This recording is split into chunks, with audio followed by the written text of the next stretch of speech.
I Am Poco Loco went viral on the BBC, CNN, NBC, and even on Piers Morgan because he imitated the Taliban as a joke. And that upset a lot of people.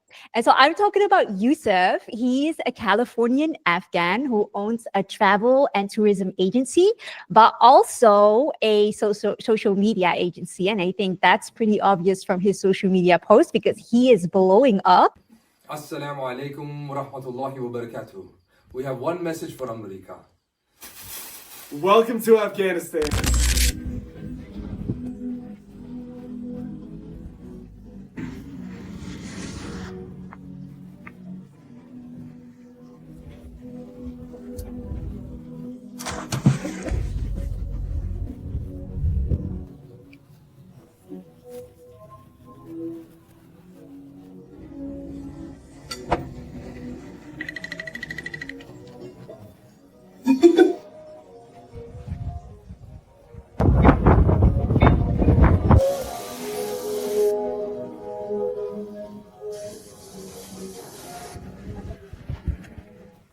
So welcome, Yosaf. The audience and I have a lot of questions for you. And if you haven't seen the video I talked about, please go to his profile because I watched it so many times because it's just so funny, okay? But we're going to ask him some questions and then we can get to know him a little bit better. So I'm really happy to speak to you, Yosaf. I want to hear from you yourself because there's been a lot of talking about you, but I want to hear from you.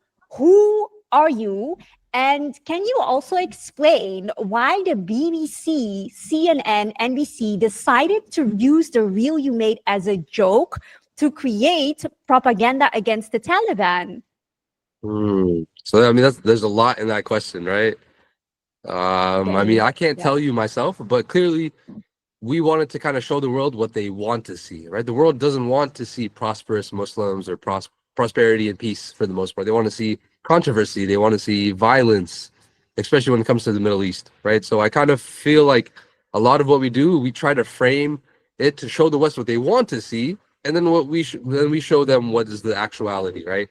So I think that's why it was very sour for most of the West to see it that way, where initially they saw what they wanted to see. They saw the black bags, they saw the what looked like American hostages. But then thankfully we cut right into fun and safety and excitement, right? So I grew up in America. Both my parents are from Afghanistan. Every couple of summers we'd go back home, thankfully. So when it comes to culture and roots and family, we're very familiar, thankfully. But for myself here, I mean, I went to university. I've worked a couple jobs. I do social media for the most part now. A pretty plain Jane, simple man. Yeah, we wouldn't say that when we look at your Instagram, by the way. But I do want to know, how do you think growing up in the West impacted you as an Afghan? I'm saying it right? I have to say Afghan because last time you said when I said Afghani, that's actually the currency. You got it, sister. 100%. Right? Growing up in America, specifically California, and then even more so the Bay Area, made it very pleasant for the most part, to be completely honest. Alhamdulillah, a lot of freedom. You're able to be yourself. But that comes with there's almost no restriction on that. So there's been times where I've gone to San Francisco with my little brother and I've seen people butt naked, right? Completely no clothing at all. So there's freedom, So if I'm praying on the side or I walk around like this, it's not really an issue. I actually get interest and curiosity. So growing up, I felt very free in that sense. I was able to practice my Islam and practice my culture, express myself however it may be. So it's definitely a blessing to grow up in America. But just growing up now with more maturity and thinking of raising children and, taking care of my family, it's a bit different now. When I saw people like Piers Morgan react very emotional to your video, I felt like they were upset that you were destroying decades worth of propaganda with like one clip, which was clearly a joke, but they pretended it was like real, right? You like destroyed it. Yeah. And together with these other creators, I think one of them was Arab, and then there was like the last one who was in the video as the hostages. You put out the truth because I've been following you for a while, and every time I see these like truth, I would say bombs, that you put out, and it just shows the different story of Afghanistan. But was that also your intention when you made these videos? Oh, yeah, definitely. There has to be some direction, some creative idea behind whenever we, for the most part, we capture what we can, but then occasionally we're able to document and tell a story when we can. But I mean, initially just going to Afghanistan and seeing the truth with your own eyes, it makes you want to capture it and share it with the world, right? You kind of, even though I'm Afghan, growing up, I was led to believe so many different things, right? About people with beards, or about our women and sisters. So going there myself, seeing so much of it, I feel it like a duty to show the people the truth, like see what I see, right? So I definitely feel like Mashallah. it's our duty of anyone anywhere in the world. When you see something, when you see the haqq, you see the truth, it's your duty to share it when other people don't believe that that is the truth.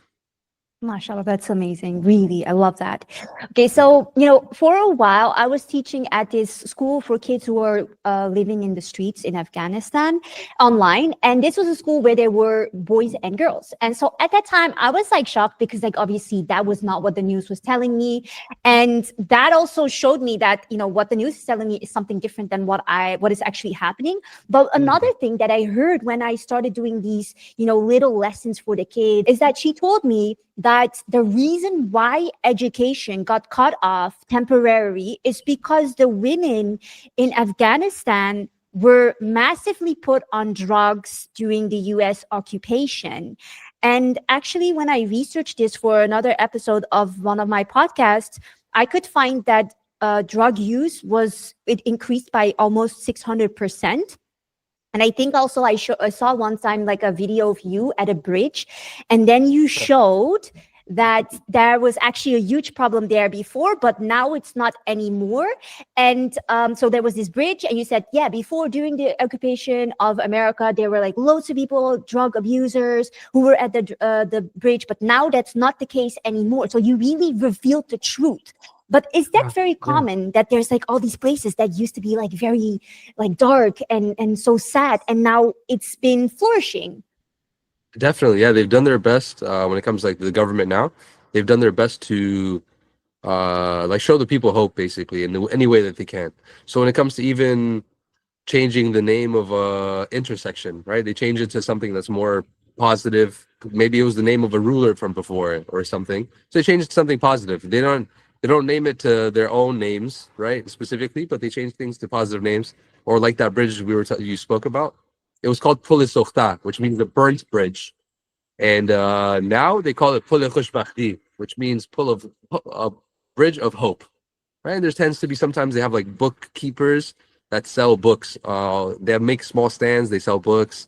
There's people that lounge, and there's like a small little garden. And it keeps changing. They keep changing it to different things so that people will always want to stop by, So it's very nice to see. Yeah. So could you repeat, what was it before? Like, what was the bridge called before? So the name before, it was called Pul Sokhta. Pul meaning bridge, and Sokhta meaning burnt, right? And now it's called Pul Khushbakhti, which means full of happiness, hope, right? And that's what they're trying to do, and to show the people, the youth, and of course women. There's people, you can pick up books. There's a small fruit like gardens on this bridge, right? Where before, like I said, there was, and you can look it up online, of course. They were doing all sorts of drugs, and it was young and old, fathers, sons, brothers. You wouldn't really see the women out in daylight, but they were doing it in their homes or other private spaces. But yeah, basically most of the population.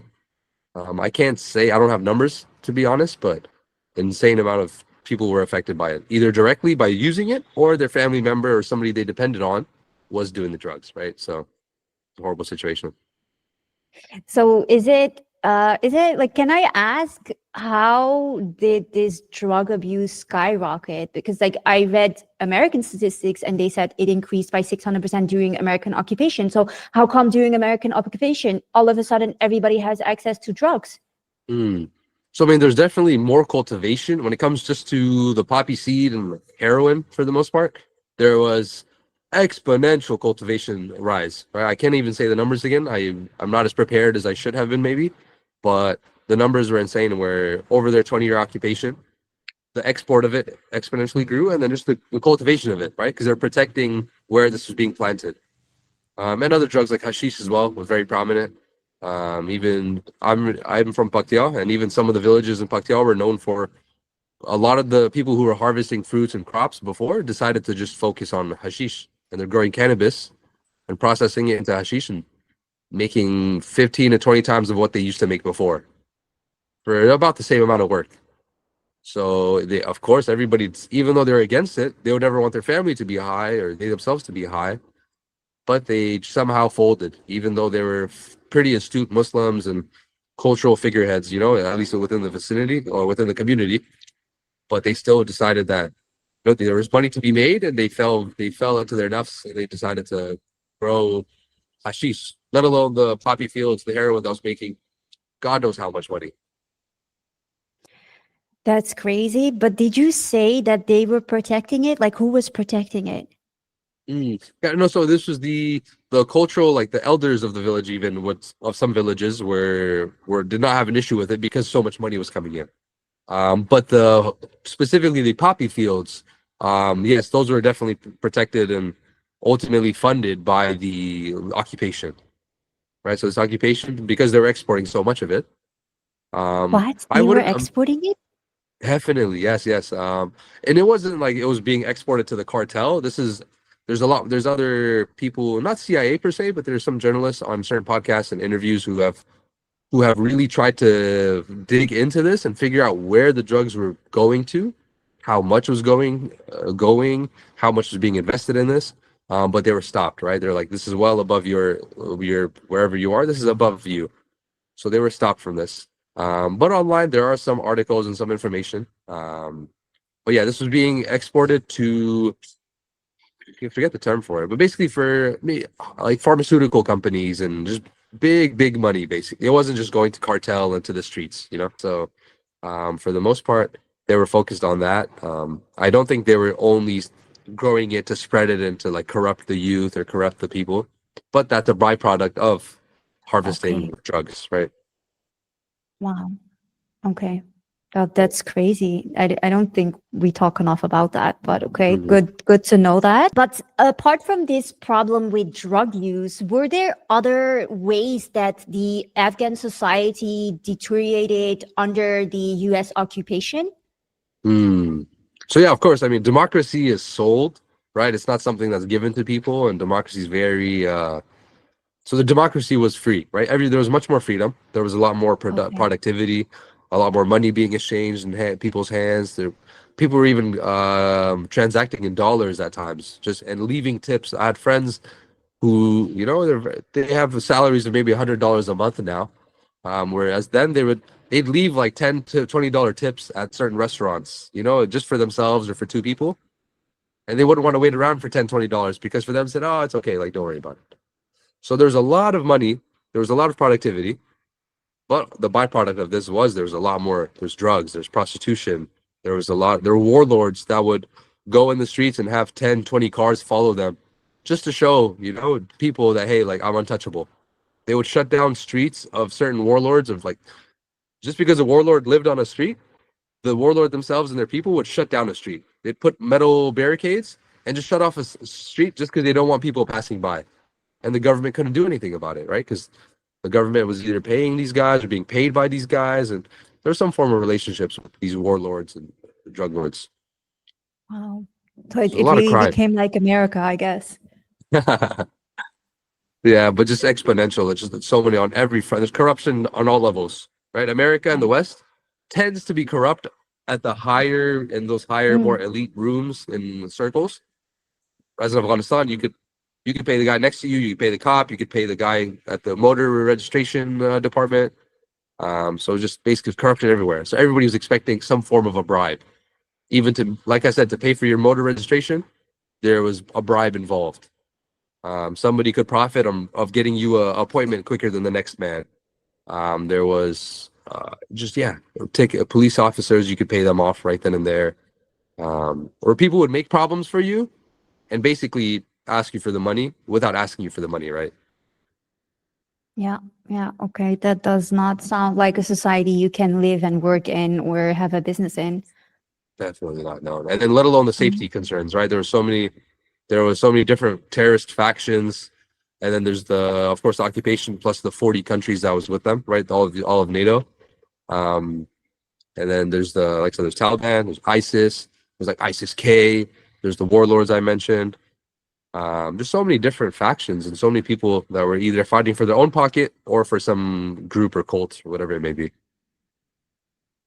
Wow, that's very intense. That sounds super dangerous, actually. Yeah, I think you can't quote me on this, but it was well over 300 people. Like every day in Afghanistan, there was civilian death toll of at least like 200 to 300 people for that 20-year occupation. Roughly 200 to 300 people, if not in the Kabul, across the country were dying. Civilians, you know. Wow. Okay. Wow, that's very intense. So another thing which I've read and I've spoken about was when I researched Islam in Germany, I found out that at some point throughout history, they built a camp for prisoners of war who were Muslim. This was during the First World War. And what they wanted to do with these prisoners of war was radicalize them against their enemy. That's how, Western countries have worked, not just in Germany, they've done it in the Soviet Union. But I also think this happened in Afghanistan, where the school books of children were made, I guess, more radical or militarized to help to get them to fight the Soviets for the Americans. Do you know anything about that? Ooh, so there's definitely, yeah, like the country was militarized, the youth were militarized, no doubt. But for the most part, it wasn't. America didn't have any. America was only able to influence from the outside. But when it ultimately the Soviet. So you're saying, I'm sorry. So you said the radicalization would be coming from the Soviet Union, yes, not from the West. No, from America, when they were trying to fight the Soviets, they wanted to employ people from Afghanistan, right? Yes. So within the country is very difficult. There was no real influence within the country besides Soviet, because that's how they were. They were able to lock down the country, but it was the people themselves. Thankfully, they didn't like rulers, somebody ruling over them and trying to secularize everything and change their culture and traditions, right? So this really didn't help. And then America was smart enough to find those radical people, what the Mujahideen, the freedom fighters, the people who fought for Islam and fought for the country. America was able to find them, get in contact with them, and give them supply, and this basically, and give them inspiration even, and call them freedom fighters, label them Mujahideen to the West of the world. They place them in movies like Rambo and James Bond. Okay. Right. So there's movies like James Bond and Rambo that actually mention Afghanistan and the Mujahideen and fighting against the Soviets, right? Because there was a whole propaganda push for Afghanistan because they were basically the last battlefront against the Soviet Union and the world, right? Like at that point, Afghanistan had a foothold on its own country, and Soviet were all the way inside. So everybody's eyes were kind of on that battlefront. So this was during the Cold War, and so you're saying in all these movies they were glorifying the Mujahideen, because you've told me this. I never knew this. I actually looked it up, and I could see that in this James Bond movie, but also Rambo, they were talking positively about the Mujahideen. Surprising. People with beards, people with wool hats and guns, right? Yeah, they're actually talking positively about them. And even before that, it was early in the 80s, Ronald Reagan had invited some of the Mujahideen. And I believe, if I'm not mistaken, even one of the Taliban. But early 90s, Ronald Reagan had invited the Mujahideen to America. And he speaks on a podium. He steps away from the podium and he has one of the Mujahideen come to the podium, right? And introduces them as Mujahideen and freedom fighters, rebels, things of this nature, to give them, valor. I believe valor is the word for it, but just give them some recognition, on the world stage. So it's amazing to see how that's turned, right? Whereas I would love to see one of the Western leaders shake hands with the Taliban, and whether they agree with them or not, just to have that discussion in front of the world, 100%. I agree with you. And so we also talked about it last time, but the US used to be best friends with Osama bin Laden as well, right? Before they basically betrayed him. Yeah, no, that's messy. Horrible. And we spoke about that. They make a lot of, there's even movies now about how the West will prop up somebody, make relationships with them, maybe use them for a purpose ultimately, and then turn against them. Right. So I can't say for certain what was the case with Osama bin Laden, what exactly they were trying to do. If it was just Russia or whatever it may be. But just like there's a movie, I forgot what the movie was called. Oppenheimer, right? Oppenheimer. Okay. This is the building of the atomic bomb in America, and how when they dropped the atomic bomb, they really coerced this professor into making this atomic bomb. Once the atomic bomb was used, they pinned it against them, said, "Hey, whoa, this is very extreme. A lot of civilian casualties," and they put it all back on the professor, right? And even Wow. and in the movie, this Hollywood production, God knows how much money they spent on it. It shows the people who were, whether they were the government or they were around him, they were first initially coerced him into joining this and said, "Hey, are you a communist? Why are you not going to help America? Why are you not going to help the government build this?" And once they build it, the same people will turn against him in court and say that this is what he did. He decided to do this. He knew how extreme of a bomb this would be, but he still followed through. So there's a lot of history when it comes to the West as a whole. And I guess most countries ultimately will use anyone they can for their benefit. But to turn on them so suddenly, 180 degrees like that is very, I don't think it's so common or so normal. Shouldn't be. Shouldn't But be. so when I was like 15 years old, I watched this documentary called Fahrenheit 9/11 by Michael Moore, and I was doing presentations in school about why Osama bin Laden didn't do it. And I was even doing these presentations, like I was sent, like my sisters and I, we were only girls in my house. We had to go to this lady school for learning like etiquette and how to walk and talk and present. And I remember like I failed most of these things. I don't know, I just didn't care enough. But one thing I aced, and that was the presentation part, because I was like 5 reasons why Osama bin Laden didn't commit 9/11. And I remember all these kids were like looking at me like, like so shocked. But I remember one of the things I said was that the family of Bush and the father of Bush, George W. Bush, who was like at the time the president, his father was actually friends with the bin Laden family.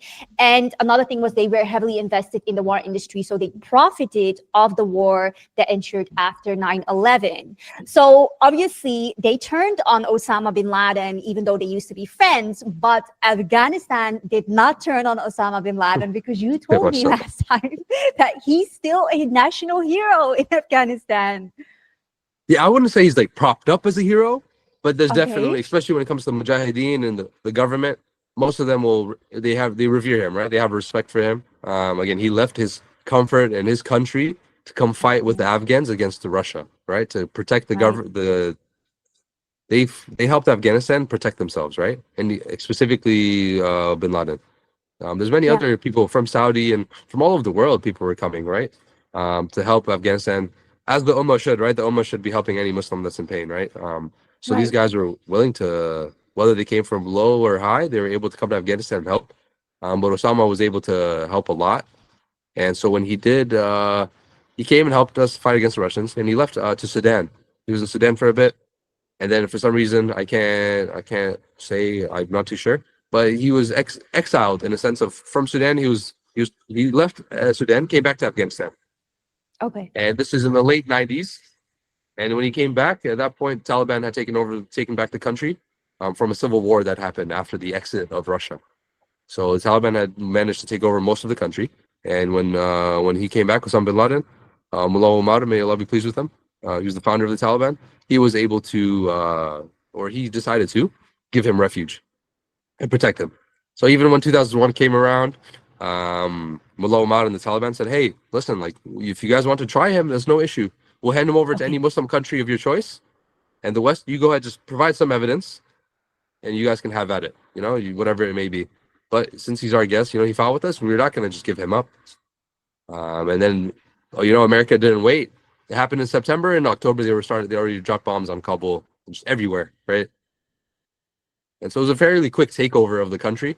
I mean, they didn't get rid of all the Taliban, but they kicked them out of Kabul ultimately, right? And they were able to take over the government and prop up another government, which is the Islamic Republic of Afghanistan. So basically, you're saying they liked Osama bin Laden when he was fighting the Russians, who was also an enemy of the US. So that's why probably the relations were good at that time.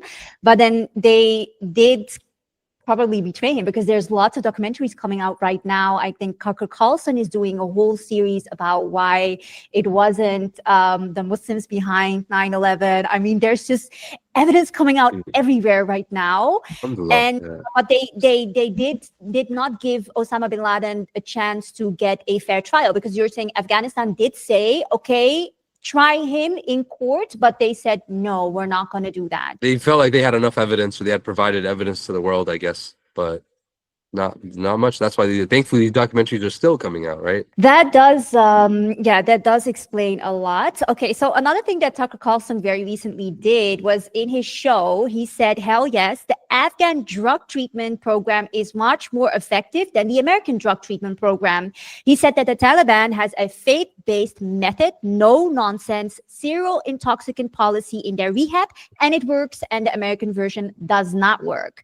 I think the world doesn't expect this from Afghanistan, right? Because of the decades of negative media propaganda. But what are other ways that you think the world does not expect Afghanistan to do well, but they're actually doing really well? So I think for the most part, it's on all fronts. The only issue maybe currently is like women's rights, something that, even the Emirate is still tackling, still fighting for and fighting with. But even in regards to the prison situation, like there's so much content about Afghanistan and about for the most part, what's growing, what's getting better, but it tends to be in our language, native languages, which is either Pashto or Dari, right? So for some reason, there's not a push for the world to see it so much. They're just focused on, hey, like they're trying to show their own country people, like, hey, look, the country's getting better. And it's not the government posting it. It's people on the streets. It's the people who are keeping the prisons or keeping these rehab facilities. And they're showing all of it, right? They're showing that while they're in rehab, yeah, it's a very hard rehab. They take cold showers. They're in cold weather. And it's fairly harsh conditions for the most part. But ultimately, towards the end of it, they start training them how to be different labor workers or have different skills that they can use outside, right? So it is a punishment initially. But just like in Islam, ultimately, we believe I don't think there's a specific punishment for drug use, but we don't think, it's not something you pat someone on the shoulder and say, hey, it's all right, we can get through this. It's more of like, hey, like snap out of it. You have a family to feed, or you're a young man, or whatever the case may be, you need to stop. So that's just one thing where they do show it is harsh, but there's documentaries about this and they show the truth of it. They're not hiding much, and then there's not so much repeat offenders. Right here, you go to rehab and then you relapse. Right? There's relapses, and there's also relapses in Afghanistan. Don't get me wrong, but they're very it's not so common, And then in other regards, I mean, even when it comes to art, yeah, music is banned. Yeah, like makeup salons have been stopped, and there's not so much intermingling. Which art grows on freedom and expression and these things, right? But I'm not even within Islam, like, as long as you work within the confines of it, there's so much to be taken from it, so much to grow on. So when it comes to poetry and like nasheeds, basically, there's such a growing availability of it, and just it's available everywhere, young and old, rich and poor. Everybody's looking to poetry and looking to nasheeds basically for entertainment and for inspiration. There's a lot of art, of course. There's not drawing people and animals and alive things so much, because right, that's haram. Good. So you see a lot more. You see a lot more drawings of just nature and beauty and a lot of things like that. Both male Have and you female. posted? A little bit, yeah. I went to Expo, and they have an annual Expo every year. We're just all goods, whether it's foods and goods, art. There's a car they made in Afghanistan they're hosting there, like a supercar. There's like electronic companies, mining companies. Everybody showed up there, and so I kind of made a reel there, and part of it shows some of the art. Like, Okay. yeah, so I could definitely Awesome. I'll send that out to you, definitely, inshallah. That would be so good to see. I'm definitely going to look that up. Thank you.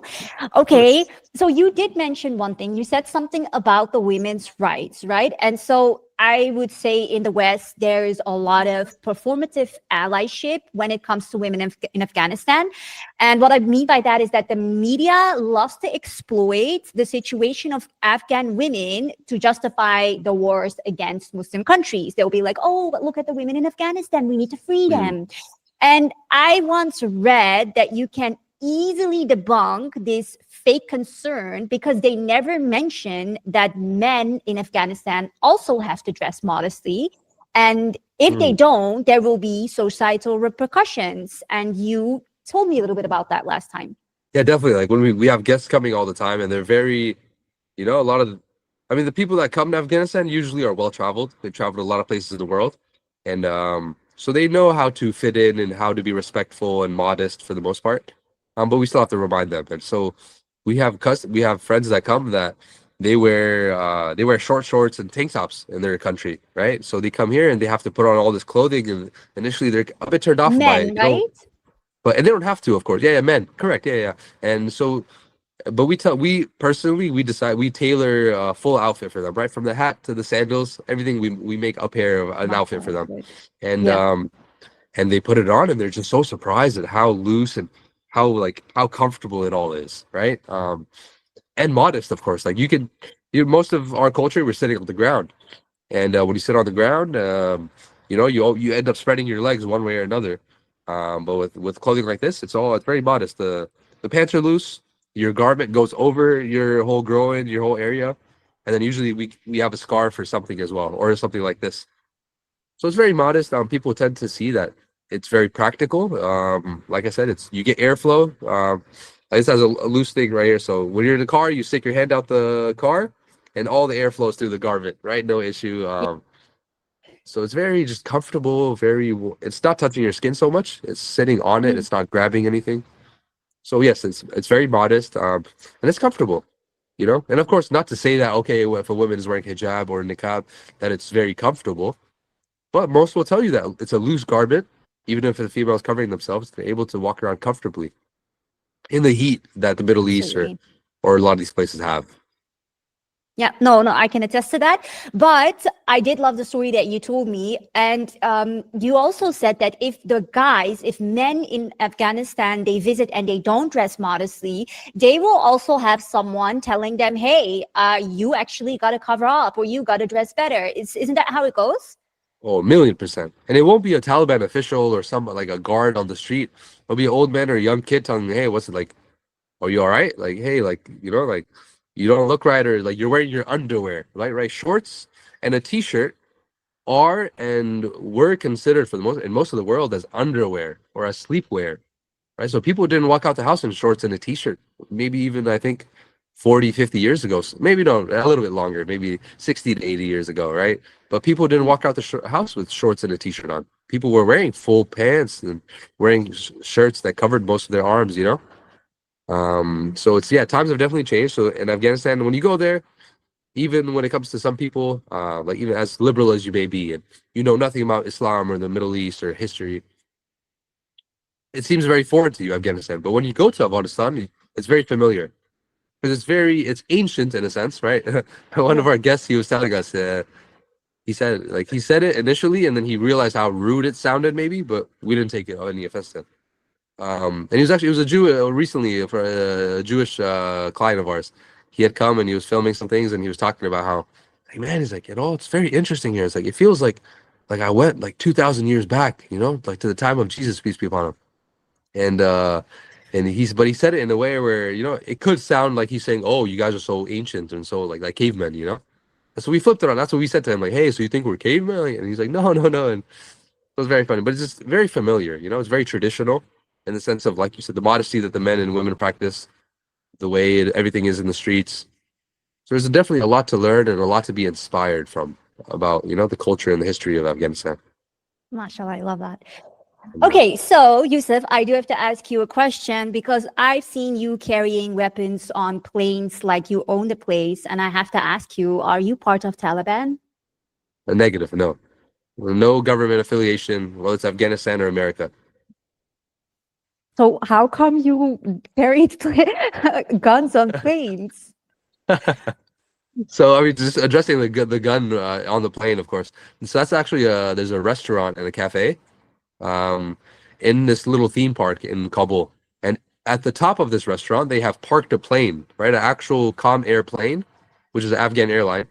They've parked it there on the top of this restaurant, and you can pay for a ticket where they give you an actual ticket, and you walk through this little metal scanner and you go into the plane. And this plane, they serve you all the food and the juice and the teas. They feed you a lot, and they take very good care of you. So since we have a license to carry in Afghanistan, we carry our gun everywhere, right?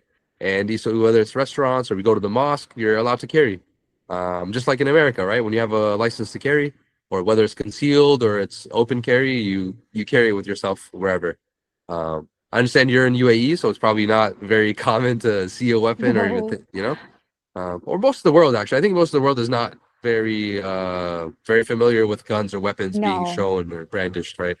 Um, and so yeah, no, so in the West it's fairly, and the West is infamous for it, or maybe famous for it, for their love for weapons. So at least in America, people understand maybe a little bit, but when they see a bearded man with a gun, they're very scared, right? So on purpose, we took it onto the plane and made some skits about this, right? To kind of say, hey, look, we're on a plane and we have guns. My carry-on, I open up the carry-on, there's a AK-47 in there, you know? And so things like this, I just knew it would capture people's attention. Yeah. And nowadays, where the economy of social media and everything is, it's attention. It's that first frame. It's not even the first couple seconds of a video anymore. It's literally the first frame, sadly, that people pay attention to and still will skip past. Doesn't matter if you have the cure to cancer, right? And people are not going to stick around to listen to it unless you're Yeah. able to capture their attention. So I think with Afghanistan, specifically that airplane, we did our best to use it to the fullest and just kind of brandish weapons basically to get people's attention, right? And say salam That's to so Donald funny. Trump. We said salam to Donald Trump and that did amazing. It was like 33 million views, and everybody's like, What? yeah, You we didn't put get 33 million views. yeah, 33 million views just for saying salam to Trump, and then I wanted to shake his hand. Yeah, so a lot of people were, a lot of people in the comments are scared, of course, right? Fear is what makes people share things, talk about things, act upon Yeah. things. So, and that was my intention. My intention was a little bit of humor. People would hear the perfect English and see the attire and the AK-47 next to me and think that maybe it's a joke. But no, a lot of people were very scared. And there were so many Twin Tower gifs in the comments. It was just endless Twin Tower gifs. It said, oh, round 2, or oh, he's coming back, or oh, something crazy. No way. Without looking at my page to see that, oh, this guy looks American, or he has an American, he's in America often. So very interesting. So wait, so people actually thought you were Taliban when you made that video. Oh, definitely. And then one thing is, a lot of people when they see a beard and they see a gun, they think Taliban, ISIS, Al Qaeda, and all kinds of small groups, whether as small as they may be or as big as they may be. People just put them all together and kind of label them as ISIS, right? And just extremists, terrorists that just want blood of non-believers. That's what they look at us as. So I do my best to kind of give them that. Hey, look, I'm a bearded man with an AK-47. Yeah. Made you look. And then I'm able to kind of talk to them and smile and talk about whatever it may be. So thankfully, it's the propaganda that the West has used and put billions of dollars and decades into. And we're able to now use that from our phone and kind of use that as a platform almost and kind of, and capture attention from that. So it's a good time to be alive, subhanAllah, like as testing as times may be, we have access to so much and we have a lot of freedom, compared to before, I imagine, in a lot of senses. So I'm able to, kind of show the world about Afghanistan and carry even post guns on social media and like kind of get away with it so far, So far, no, inshallah, you always get away with it. So about this video where I just want to go back to the one where you did the hostage situation with the American influencers. So they framed it as Taliban propaganda, right? Correct. But, yeah, they said Taliban. what is the idea behind that? Like, I don't even understand. Like, how is that propaganda for the Taliban? That would look bad if the Taliban would do that. Exactly, and they think that they try to label a lot of the videos and a lot of our over the years. We've been labeled as like how North Korea kind of supposedly does propaganda, where you go on a tour to North Korea and you have a fixer or someone who's basically holding your hand through North Korea, and you only see what they want you to see. So that's why. I mean, I'm not really focused on fighting the propaganda so much. They used this and labeled it Taliban propaganda because, again, like we mentioned, when you see a beard and you see some of this attire and you see an AK-47, they get to instantly label it as ISIS, extremist, whatever it may be. But currently, the government of Afghanistan is the Taliban, and they don't like the Taliban, so they're like, let's lead with that. Before anything else, we're going to put Taliban. The first word in this will be Taliban, and this is going to be propaganda. or Taliban-led propaganda or Taliban-affiliated propaganda. So again, like I said, we like to show the weapon when we can, because I mean most guests do like to see I'm being sidetracked again, but guests love seeing whether it's the AK-47 or more recently the AR, the M4s and the M16s that the Americans have left over, or that we took from. So people love seeing whether it's the AK-47s that we took from Russia or the M4s and the M16s that we took from America. People love seeing these things because it's a historical artifact, right? I mean, they're still being Right. used, so it's not so much that it's an artifact; it's still being used, but people like seeing them when they come to Afghanistan or online. We see it with the clicks and the views and the insights, right? So we tend to show it as much as we can, right? To show people that, hey, this is our history, and ultimately it just gets attention. So when it's the beard and it's the attire, when you're not smiling, instantly they can see, oh, it looks like a terrorist. But then you smile and it changes the whole demeanor, right? So we're able to initially, that was the whole point, is to scare the people, scare the world ultimately with these black plastic bags that we got from just getting shopping, like regular, nothing fancy. So we use these black plastic bags that clearly terrorists would not use. Terrorists would have some nice quality black bags that could not be ripped or fiddled with. But people didn't see through that, right? They didn't see that or whether it's who was standing up behind. But basically, yeah, I spoke with an accent. I said "Assalamu alaikum" and I addressed America, and so I just had the attention of the world for those 2 seconds. And then before I said anything, I said, "Hey, let's let the Americans say something." And so I removed the bag, and then our friend Jake was able to just say, "Hey, like, come to America, or come to Afghanistan, of course." So, and then from there, we're able to kind of just show some B-roll of us having a good time, and then of course we consistently show the weapon again, just to keep the edge of the video. We didn't want to just completely cut to all the nice and young and old people or females or whatever it may be, or food so much. We kind of wanted to Yeah. focus on, hey, it's the boys' trip. It's the boys, and we have guns. And I mean, I guess the West was able to just run with it and label it how they wanted to. 100%. Because I feel like, in the West, they make jokes about their problems all the time or their history that's not always super beautiful. That's a very good point. Yeah. No, the West is very, yeah. But when it comes to, yeah, like CNN and NBC and these guys, they just weren't interested in those first 3 seconds, right? Me addressing America and black bags. They didn't care about the bag being lifted so much and all of that. But since I was able to squeeze that in that short time frame, they had to address it. And since they addressed it, they said, hey, well, this is clearly in favor of the Taliban and in favor of the government. So let's label it as that.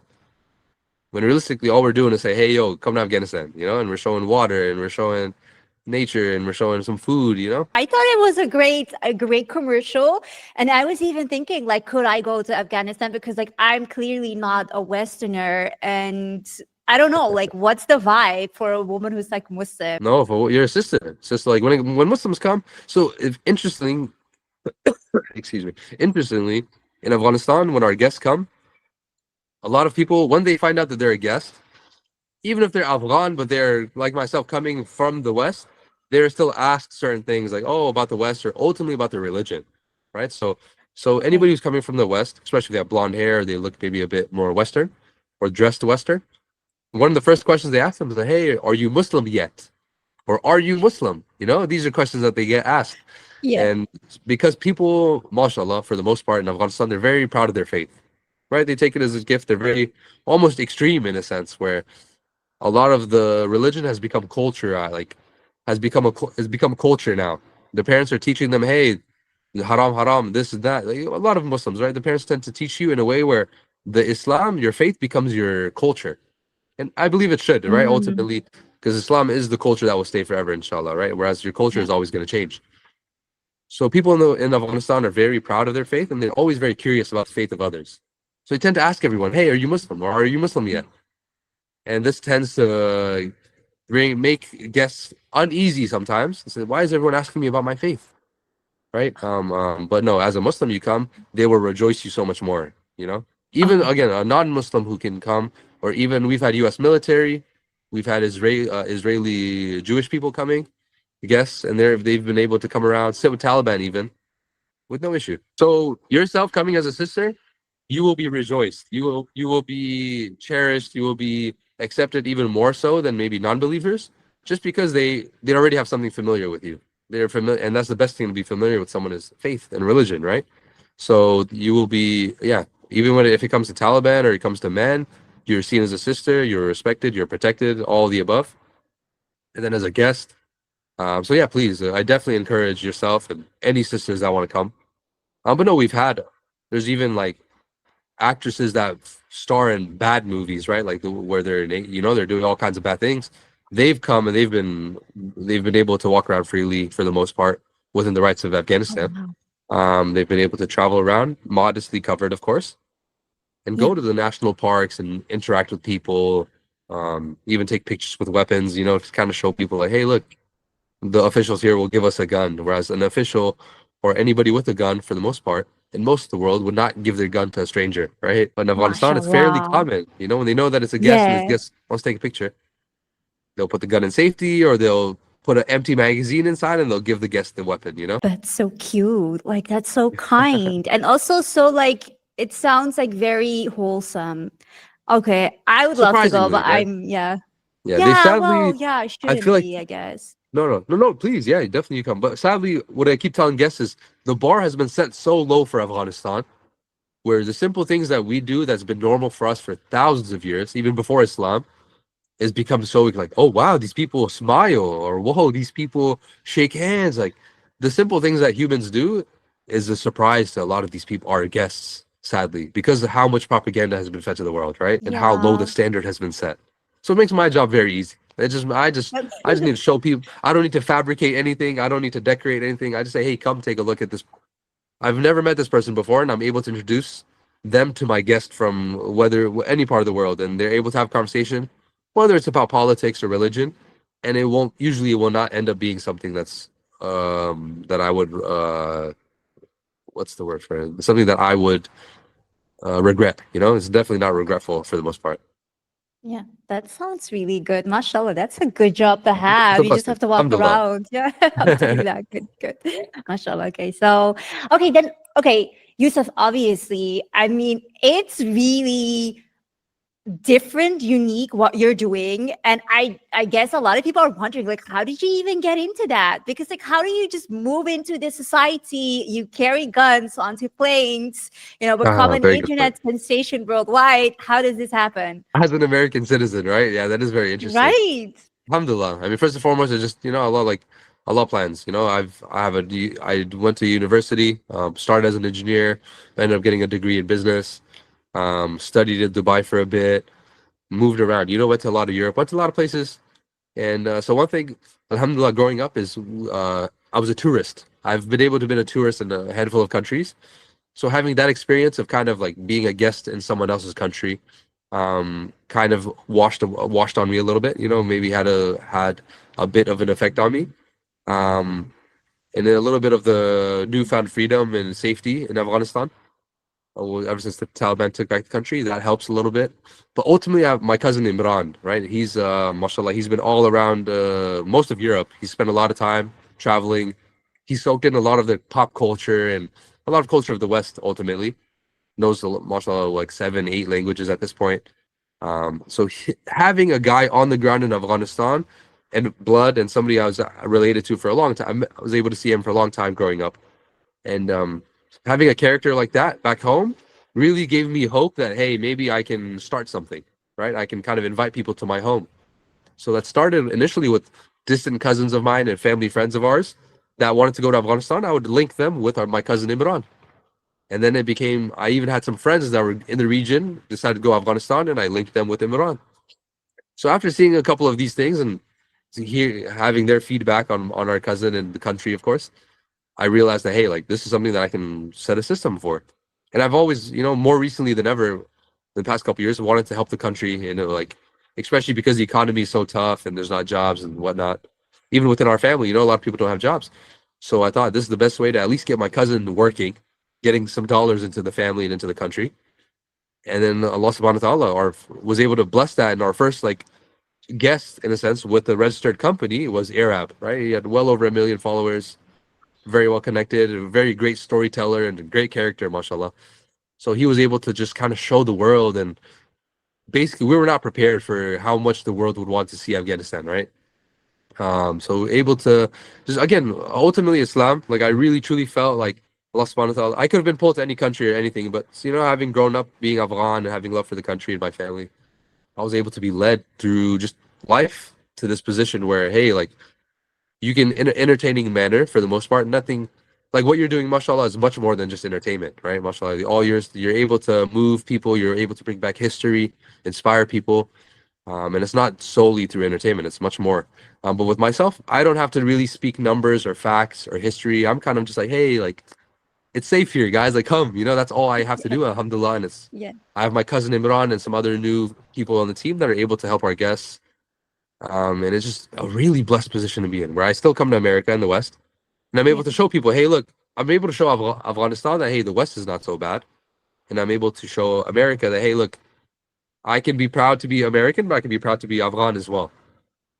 So being able to be that bridge, but since I have that bridge, that American citizenship, the American passport, people tend to trust me a bit more, pay attention to me more. So I'm doing my best to do that responsibly, without stepping on anyone's toes. Alhamdulillah, there's many agencies that I can refer people to, that if they want somebody who's even more local, who has never left the country maybe, or other speaking, we have Mandarin, we have Russian, we have German, we have Belgian, like we have all kinds of people, mashallah, that can speak all kinds of language. So basically I'm just doing my best to be able to help the people in the country, help the ummah, and also help the West kind of just open their eyes and not listen to the news so much, and kind of just have the West, while they're on this phone, while they're on this device, be able to see things that they may want to see or be curious about, instead of just being fed. MashaAllah, that's amazing. May Allah protect you in your work and give you lots of barakah in everything you do. Ameen, for all of us. Thank you, sister. So I just want to ask you a final question. Please. Do you have a final message for the people who are watching? And then afterwards, I would like to ask you to teach me something in Pashtun, and I'm going to teach you something in Dutch, because I only speak Dutch and English, and I want my Dutch followers to kind of enjoy your probably not so good Dutch accent. This is tough. My goodness. But I think ultimately resistance. I think resistance is a very big thing people can focus on. Resistance against yourself, against your own, we consider it nafs, right? But you're basically any and all things that go against the betterment of yourself, the betterment of your family, your society, and the world, you should resist against. Even though there may be more dollars or more comfort in doing that thing, you should stay away from it if it's going to hurt you, your family, your loved ones. Resistance tends to be very, people tie resistance to extremism, or like even the term jihad, right? Jihad is a form of resistance, and or much more than that. But people to deem the word jihad with negativity and killings of innocent people, and same with resistance. Sadly, I feel like resistance has become a very negative term as well. But I think we just need to practice more of that in our lives. If that's a message that I can give to the world, that'd be great. Good. That's amazing. Okay, thank you. Finally, I want you to say a Dutch message, and it's going to be inviting people to come to Afghanistan, but then in Dutch. It's very easy. It's going to be welkom in Afghanistan, and that's welcome in Afghanistan. So welkom or only welkom? Welkom. Yeah, welkom. Really good. Welkom. Welkom, and then in Afghanistan. Afghanistan. Yeah, welkom in Afghanistan. We'll do one more time, yeah? Welkom in Afghanistan. Okay, one more time. I will not speak through you. Yeah. Welkom in Afghanistan. Yes, love it. Okay, cool. And then please, can you make me say a message to people who are Afghan, and then it has to be a good message. Wow, okay. If you want to address Afghans as a whole, I think very simple. I could say something called, and this would be easier for you. There's no so many. Please. Yeah. It's very simple. You just say study, mashoy. Study, mashoy. Perfect. So study, mashoy. Study, mashoy. Perfect. Yeah. So it means, what is that? It's basically it's a welcome. It's a way of saying welcome, but literally, it means like, I hope you don't get tired. Of who? But it's just don't get tired. It's like not even. Don't get tired. Yeah, it's very interesting. But it's a welcome. It just means welcome. Whenever you walk into a room, you greet someone, the person is study mashoy. Okay, so I think if that's I go to like a group of Afghani people and I say, study, mashoy. mashoy. Yeah, after a Okay, salam, cool. you greet with a salam initially, Okay. but you can hit them with a study mashoy. And Okay, so a cool, lot of cool, people will cool. be very interested in like, oh, like, you know. I thought it was just so amazing to see Afghanistan in such a beautiful way. And inshallah, we will only see more and more and more of that. So we have, alhamdulillah, we just recently hosted a American singer, like a musician, very famous. You know, he has millions of followers all across platforms. We haven't posted anything on our end because we want to wait for him to post it. And we have a lot of other, Yeah. alhamdulillah, very amazing influencers that you would never think to go to a Muslim country, let alone Afghanistan. So yeah, inshallah, we have a lot in store. Cool. Looking forward to sharing as much as I can. Inshallah. Thank you. Please do, okay? Please do share as much as you can, okay? Just a few, sister. I'll do my best. Okay. I got you. Inshallah. Okay. Awesome. Thank you. Thank you everyone for watching, and inshallah we will see you again soon.